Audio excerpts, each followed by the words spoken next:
आज हम पढ़ेंगे प्रेजेंट इंडेफिनिट टेंस। जैसे कि आप देख सकते हैं नोट लिखा हुआ है, ऐसे वाक्यों में हितों का प्रयोग होने से यह बोध होता है कि किसी कार्य व्यापार पर बहुत जोर दिया जाता है। जैसे कि बाबू आप सेंटेंस को थोड़ा सा देखिए, मैं क्रिकेट खेलता ही तो हूं, तुम एक गीत गाते ही तो हो, मैं तुम्हें अंग्रेजी पढ़ाता ही तो हूं, वे लोग एक पत्र लिखते ही तो हैं, मैं तुम्हारी मदद करता ही तो हूं, वह अपना काम करता ही तो है। ध्यान दीजिएगा, हम आपको पढ़ाए थे प्रेजेंट इंडेफिनिट टेंस अनिश्चित वर्तमान काल। उसमें हम आपको पहचान बताए थे कि जिस हिंदी वाक्य के क्रिया के अंत में ता है, ती है, ते है या ता हूं इत्यादि शब्द आता है उसे हम प्रेजेंट इंडेफिनिट टेंस कहते हैं। ओके, और जब हम प्रेजेंट इंडेफिनिट टेंस के अफर्मेटिव सेंटेंस में हम थे तो हम आपको बताए थे उसका जो रूल था, सब्जेक्ट प्लस वर्ब में S, ES or IS plus object plus others. Okay, तो यहां पे जो चीज हम पढ़ने जा रहे हैं ये थोड़ा उससे अलग है। जैसे कि आपको मालूम है बाबू कि जब हम प्रेजेंट इंडेफिनिट टेंस के अफर्मेटिव सेंटेंस जब हम पढ़ रहे थे तो उसमें अफर्मेटिव सेंटेंस में हम डू और डज का प्रयोग नहीं कर रहे थे। ओके, लेकिन यहां पे जो मैं सेंटेंस लिखा हूं उस सेंटेंस में हम क्या करेंगे कि प्रेजेंट इंडेफिनिट टेंस के अफर्मेटिव सेंटेंस में ही हम डू और डज का प्रयोग करना क्या कर देंगे, शुरू कर देंगे। और कब हम ध्यान देंगे बाबू, यहां प्रयोग करना है आपको डू और डज। डू और क्या प्रयोग करना है, डज का प्रयोग करना है, वो भी प्रेजेंट इंडेफिनिट टेंस के अफर्मेटिव सेंटेंस में। किस सेंटेंस में, अफर्मेटिव सेंटेंस में। जैसे कि आपको मालूम है कि प्रेजेंट इंडेफिनिट टेंस के अफर्मेटिव सेंटेंस में डू और डज का प्रयोग नहीं होता है। डू और डज का प्रयोग प्रेजेंट इंडेफिनिट टेंस के निगेटिव सेंटेंस में होता है, आपको मालूम ही होगा। लेकिन यहां पे देखिए हम प्रेजेंट इंडेफिनिट टेंस के अफर्मेटिव सेंटेंस में ही हम डू और डज का प्रयोग करेंगे। तो जानना यह है कि कब हम प्रेजेंट इंडेफिनिट टेंस के अफर्मेटिव सेंटेंस में डू और डज का प्रयोग करते हैं। तो थोड़ा सा ध्यान से समझिएगा। नोट, ऐसे वाक्यों में हितों का प्रयोग होने से, हितों का अर्थ होता है बाबू किसी कार्य व्यापार पर जोर देना, किसी कार्य व्यापार पर क्या करना, जोर देना। जैसे ऐसे वाक्यों में हितों का प्रयोग होने से यह बोध होता है कि किसी कार्य व्यापार पर बहुत ज्यादा जोर दिया जा रहा है। ओके, जैसे आप इस सेंटेंस को ध्यान से समझिए, मैं क्रिकेट खेलता ही तो हूं, ठीक है ना, यानी मेरे ऊपर दबाव दिया जा रहा है, यानी मैं अपने आप को दबाव पूर्वक कह रहा हूं कि मैं क्रिकेट खेलता ही तो हूं। यहां देखेंगे तुम एक गीत गाते ही तो हो, तो यहां पे क्या किया जा रहा है, एक व्यक्ति को किसी दूसरे व्यक्ति के द्वारा क्या किया जा रहा है, दबाव दिया जा रहा है। जबकि आप यहां भी देख सकते हैं ता है, ती है, यहां भी दिया है, तो यह प्रेजेंट इंडेफिनिट टेंस ही है, ठीक है ना। लेकिन हम प्रेजेंट इंडेफिनिट टेंस के अफर्मेटिव सेंटेंस में हम एस, ईएस या आईईएस का प्रयोग करते हैं, यानी क्रिया में, यानी पहले सब्जेक्ट हो जाएगा उसके बाद से वर्ब का फर्स्ट फॉर्म में एस, ईएस या आईएस का प्रयोग करते हैं। लेकिन यहां पे हम प्रेजेंट इंडेफिनिट टेंस के अफर्मेटिव सेंटेंस में हम क्या करेंगे, एस, ईएस या आईईएस का प्रयोग नहीं करेंगे, यानी उस प्रेजेंट इंडेफिनिट टेंस के अफर्मेटिव के अनुसार हमें नहीं चलना है।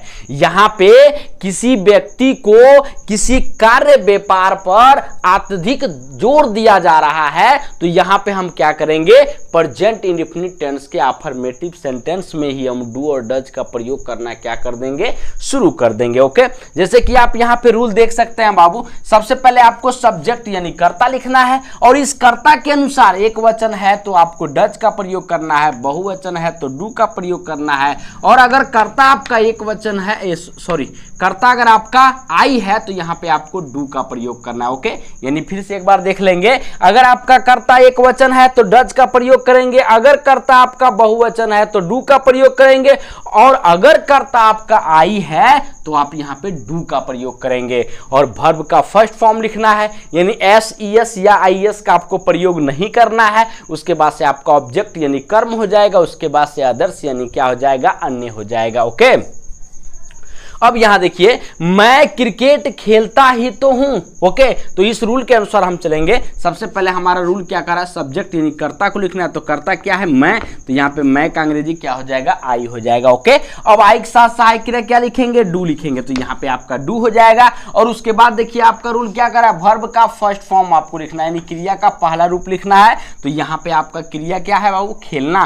खेलना का अंग्रेजी क्या हो जाएगा, प्ले हो जाएगा। और उसके बाद से आपका रूल क्या करा, ऑब्जेक्ट यानी कर्म को लिखिए। कर्म यहाँ पे क्या है बाबू, क्रिकेट है। तो यहाँ पे आपका क्या हो जाएगा, क्रिकेट हो जाएगा। ओके, अब एक चीज और यहाँ पे ध्यान देंगे आप, ये सेंटेंस कहीं आप नहीं पढ़े होंगे तो थोड़ा सा ध्यान देंगे। इसका जो है, मैं क्रिकेट खेलता ही तो हूं, ये सिर्फ अफर्मेटिव सेंटेंस ही रहेगा। इसका निगेटिव सेंटेंस बाबू नहीं बनेगा। ओके, अगर निगेटिव सेंटेंस आप बनाते हैं तो फिर वही हो जाएगा, I do not play cricket. तब हम फिर प्रेजेंट इंडेफिनिट टेंस के निगेटिव सेंटेंस में हम पहुंच गए। ओके, लेकिन हम प्रेजेंट इंडेफिनिट टेंस के अफर्मेटिव सेंटेंस में है, और अफर्मेटिव सेंटेंस में किसी कार्य व्यापार पर अत्यधिक जोर दिया जा रहा है, इसलिए हम प्रेजेंट इंडेफिनिट टेंस के अफर्मेटिव सेंटेंस में ही डू और डज का प्रयोग करना क्या कर दिए हैं, शुरू कर दिए हैं। ओके, तो यहाँ पे मैं क्रिकेट खेलता ही तो हूं, आई डू प्ले क्रिकेट।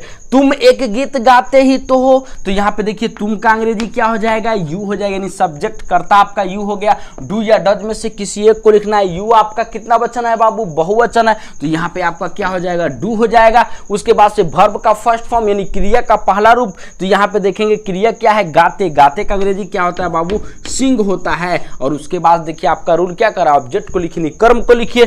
कर्म इसमें क्या है, एक गीत। तो यहाँ पे ए हो जाएगा, और गीत का अंग्रेजी क्या हो जाएगा बाबू, सॉन्ग हो जाएगा। उसके बाद से फुल स्टॉप का प्रयोग करेंगे। ओके, अब यहां देखेंगे अगला सेंटेंस है, मैं तुम्हें अंग्रेजी पढ़ाता ही तो हूं।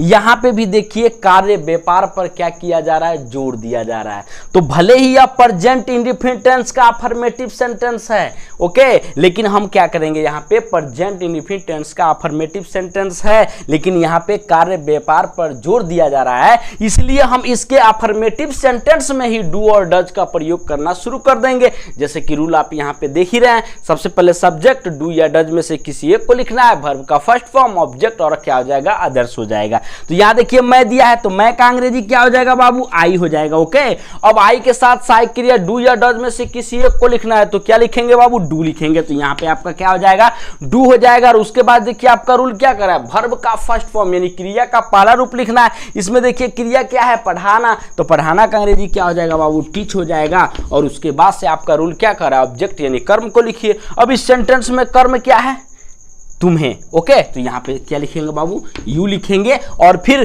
पढ़ाता हूं, किसे पढ़ाता हूं, तुम्हें। तुम्हें का अंग्रेजी यू हो गया। अब पढ़ाता हूं, क्या पढ़ाता हूं, अंग्रेजी। तो यहां पे आपका क्या हो जाएगा बाबू, इंग्लिश हो जाएगा। ओके,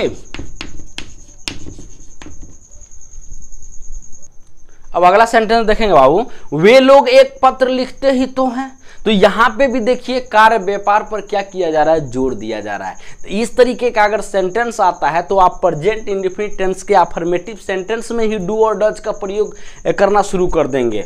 आपको मालूम है कि प्रेजेंट इंडेफिनिट टेंस के निगेटिव सेंटेंस में हम डू और डज का प्रयोग करते हैं, और उसके बाद से नॉट का प्रयोग करते हैं।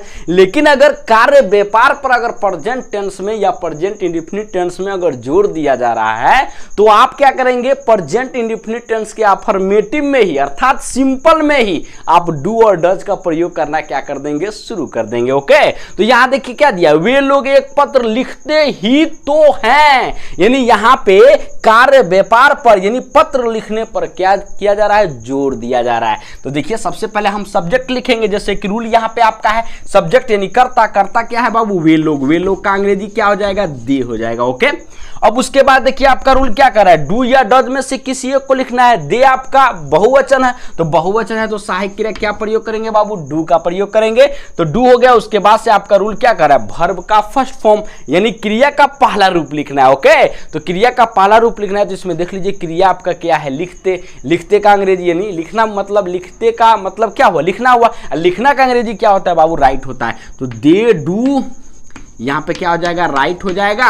और उसके बाद से देखेंगे ऑब्जेक्ट, ऑब्जेक्ट इसमें क्या है, एक पत्र, तो यहाँ पे ए, और उसके बाद से क्या हो जाएगा बाबू, लेटर हो जाएगा। उसके बाद से फुल स्टॉप का प्रयोग करेंगे और इसका निगेटिव तो बनेगा ही नहीं। ओके, अब अगला सेंटेंस देखिए, मैं तुम्हारी मदद करता ही तो हूं। ओके, तो यहां पे देखिए सबसे पहले आपको सब्जेक्ट लिखना है। सब्जेक्ट क्या है, मैं का अंग्रेजी क्या हो जाएगा बाबू, आई हो जाएगा।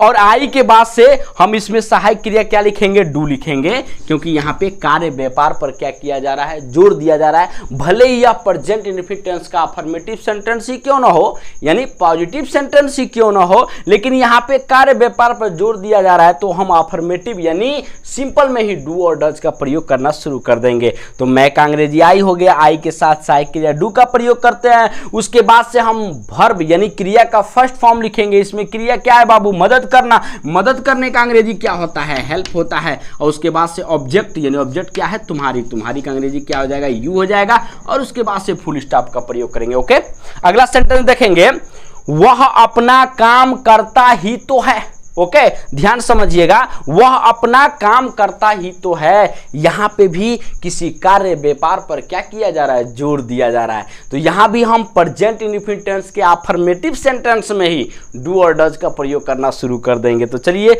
इसको देखते हैं। वह का अंग्रेजी क्या हो जाएगा बाबू, ही हो जाएगा। और ही के साथ हम सहायक क्रिया डू या डज में से क्या लिखते हैं, डज लिखते हैं। तो यहां पे आपका क्या हो जाएगा बाबू, डज हो जाएगा। ओके, उसके बाद देखिए आपका रूल क्या कर रहा है, रूल ये कर रहा है कि वर्ब का फर्स्ट फॉर्म यानी क्रिया का पहला रूप लिखिए। अब इस सेंटेंस में देखेंगे बाबू क्रिया क्या है, करता। करता का मतलब करना, और करना का अंग्रेजी क्या होता है बाबू, डू होता है। ओके, तो ही डज डू। ओके, यहां पे आप ये मत समझिएगा कि यहां पे डज भी लगाया गया है और डू भी लगाया गया है। देख रहे हैं ना, ये दोनों सहायक क्रिया नहीं है। यहां पे देखिए ये जो डज है ये आपका सहायक क्रिया है, जिसको अंग्रेजी में हम हेल्पिंग वर्ब कहते हैं। और ये जो डू है ये आपका वर्ब है, यानी क्या है, क्रिया है। ओके, जिसका डू का मतलब क्या होता है, करना होता है।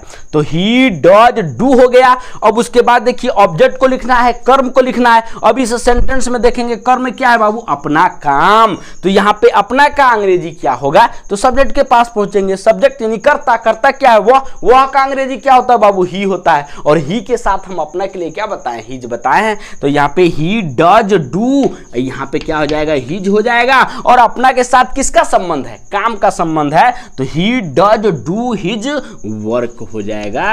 और उसके बाद से फुल स्टॉप का प्रयोग करेंगे। ओके, अगर हमारी वीडियो आपको पसंद आए तो आपसे रिक्वेस्ट है कि अभी भी आप चैनल को सब्सक्राइब कर लीजिए प्लीज।